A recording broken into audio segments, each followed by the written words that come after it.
How to study for exams more effectively without using boring methods. Hey guys, so for today, I'm going to be answering questions that I've received on this topic. Just as a teaser, I'll be making references to the 144 studying technique throughout my answers for the questions.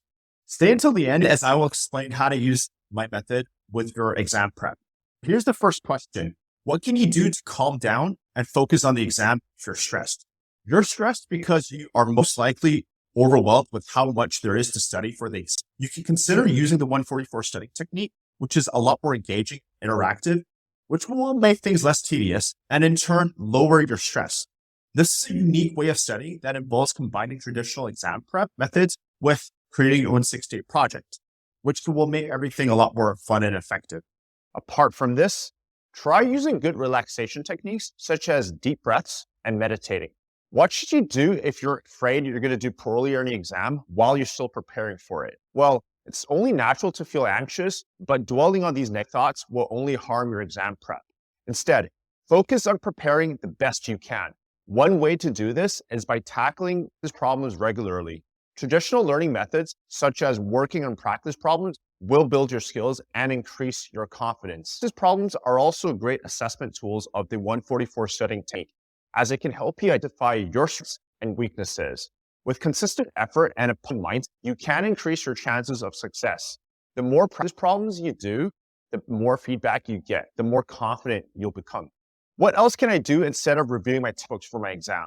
When we study using the same old methods like reading and memorizing, it can be dull and difficult to remember everything. However, you can't really do away with these methods, but try using fun activities like games or quizzes in addition to make it more enjoyable. You should also use this as part of the 144 studying technique, which is to build and plan a project that incorporates traditional learning methods to ensure you're mastering the topic you're studying for, while all the more having fun, all within the space of a week. I genuinely think you can make exam prep more enjoyable and it will lead to better results. I don't really like studying by myself, but I'm worried I'll get distracted with others. If you're studying with partners or in a group, start practicing explaining concepts and answering questions out loud, which can help you identify which areas you need more practice. Receiving feedback from your peers can help you see your work from a different perspective and gain new insights. You can also use the peer critiquing method within the 144 studying technique to your exam prep to make it more interactive and engaging so that you'll get a higher score. Especially if you're uncertain about certain concepts, getting feedback in your review sessions will definitely help you solidify and improve your performance on the exam. I keep forgetting what I've studied, and I'm so bad at practice problems for my exams. Engage with the material absolutely is the absolute key. You'll have a deeper understanding of the underlying principles and reason through complex questions in different contexts, leading to better question drilling. Make sure to focus on understanding the underlying principles rather than memorizing answers. When you spend more time on this, you'll be better equipped to answer questions on the exam, which you can get a taste of using question drilling. Self-directed learning is an exam booster that allows learners to take control during exam prep. So how do I use this? Well, with self-directed learning, it means taking control of your own learning by yourself. When you tailor your exam prep to your own learning style and preferences, this can lead to better exam results. Learners need to identify learning goals, design study plans, use mind mapping tools, and other 144 studying technique resources to make it effective. This might sound abstract, but self-directed learning is an approach that encourages self-reflection and self-improvement.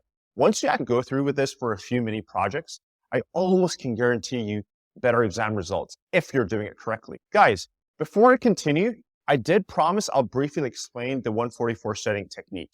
It's an innovative approach to learning that can help you save time for studying on your exam. By completing your own mini project within 6 days, which is the equivalent of 144 hours, hence the name, and then using it to teach others, you'll be able to solidify your understanding of the material. Additionally, traditional study methods and fun activities are into the approach, making it well-rounded and engaging way to learn. It's a great way to maximize your study time while minimizing stress. And you can definitely check out more by going to the description below. All right, so let's move on to the next question. I've heard teaching others is one of the best ways to study for an exam. How does this work if I'm not even confident about it? Teaching others is one of the most talked about ways to learn on YouTube. It's scientifically proven to be much more effective while saving so much time. Teaching others in the 144 studying technique requires you to engage with the material at a deeper level identify gaps in your understanding and build communication skills. Moreover, teaching others allows you to gain a better perspective on the material by explaining it in your own words and understanding it from different angles. It also helps you explain the material effectively during the exam, regardless of the format. What's the best way to remember what I've studied when I take exam? Well, you need to make sure you improve your memory. To do this, you must use active learning. So try applying what you've learned to real-life scenarios so that you can make it more memorable. You can also engage with the material actively by taking notes, summarizing and explaining in your own words, while all the more working on your project.